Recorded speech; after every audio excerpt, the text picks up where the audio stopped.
પ્રભુ ઈસુ ખ્રિસ્તના નામમાં આપ સર્વને પ્રેમી સલામ। ગઈકાલે લેન્ટના 39મા દિવસે બોલાવવામાં આવ્યા અને મોકલવામાં આવ્યા એ વિશે જોયું હતું। આજે લેન્ટના 40મા અને છેલ્લા દિવસે ભય નહીં વિશ્વાસ, અંત સુધી વફાદાર રહેવું, આ વિશે માથી 10:5-42 વચનને આધારે જોઈશું। આ અંતિમ ભાગમાં આપણે જોઈશું કે પ્રભુ ઈસુ ખ્રિસ્ત પોતાના શિષ્યોને મોકલે છે અને તેમને જીવન જીવવા માટે અગત્યના સિદ્ધાંત શીખવે છે, જે 5મી કલમથી 42મી કલમમાં આપવામાં આવેલા છે। ખાસ કરીને આ અંતિમ ભાગનો સંદેશ એક પ્રકારનું મિશન છે કે કેવી રીતે ઈશ્વરને માટે જીવવું, કેવી રીતે સેવા કરવી અને કેવી રીતે અંત સુધી ટકી રહેવું। મોકલવામાં આવ્યા મતલબ એક ચોક્કસ હેતુ સાથે જીવવું, સુસમાચાર પ્રગટ કરવાનો, માંદાઓને સાજા કરવાનો, લોકોને જીવનની આશા આપવાનો હેતુ। આ બતાવે છે કે ખ્રિસ્તી જીવન ફક્ત પોતાના માટે નથી, પણ અન્ય લોકો સુધી ઈશ્વરનો પ્રેમ પહોંચાડવા માટે છે। અને આ કાર્ય કરવા માટે પ્રભુ ઈસુ ખ્રિસ્ત સ્પષ્ટ કહે છે, પડકારો આવશે, વિરોધ થશે। આ ખૂબ વાસ્તવિક છે। ખ્રિસ્તી જીવન સરળ નથી, પણ પ્રભુ ઈસુ ખ્રિસ્ત કહે છે ડરશો નહીં। 3 વખત પ્રભુ ઈસુ કહે છે ડરશો નહીં। શા માટે? કારણ કે ઈશ્વર તમને ઓળખે છે, તમારી કાળજી રાખે છે।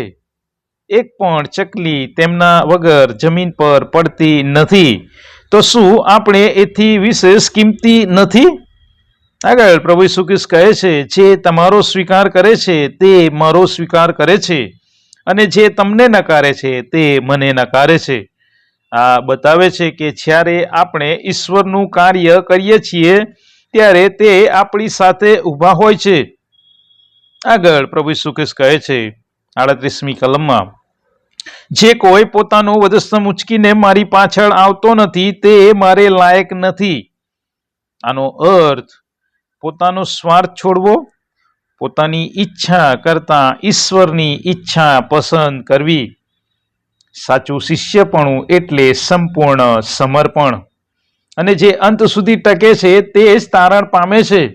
મતલબ ખ્રિસ્તી જીવન 1 કે 2 દિવસ પૂરતું નથી, પણ જીવન જીવીએ ત્યાં સુધી છે।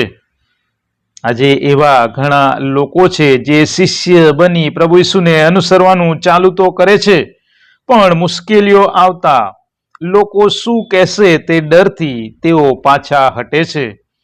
પણ પ્રભુ ઈસુ ખ્રિસ્ત કહે છે, ભય નહીં, વિશ્વાસ રાખો, અંત સુધી વફાદાર રહો। વાલાઓ, આ 40 દિવસ આપણા માટે તૈયારીનો સમય છે। 40 દિવસની તૈયારી બાદ આજે પ્રભુ ઈસુ ખ્રિસ્ત આપણને કહે છે, તમને બોલાવવામાં આવ્યા છે, તમને મોકલવામાં આવ્યા છે, અને યાદ રાખો, તમે એકલા નથી, ઈશ્વર તમારી સાથે છે। વિશ્વાસની સફર શરૂ કરવી મહત્વપૂર્ણ છે, પણ તે સફર પૂર્ણ કરવી તેથી પણ વધારે મહત્વપૂર્ણ છે। આજની પ્રાર્થના, હે ઈશ્વર, આ 40 દિવસ માટે તમારો આભાર।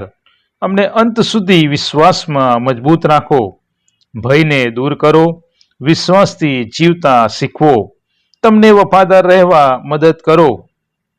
અમારી આ ખાસ વિનંતી છે।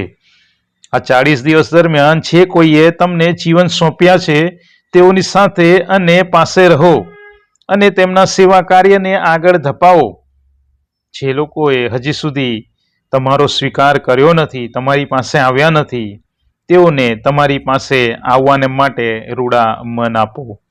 તમારી ફસલને માટે અમને તમારા મજૂરો બનાવો। પ્રભુ ઈસુ ખ્રિસ્તના નામમાં, આમેન।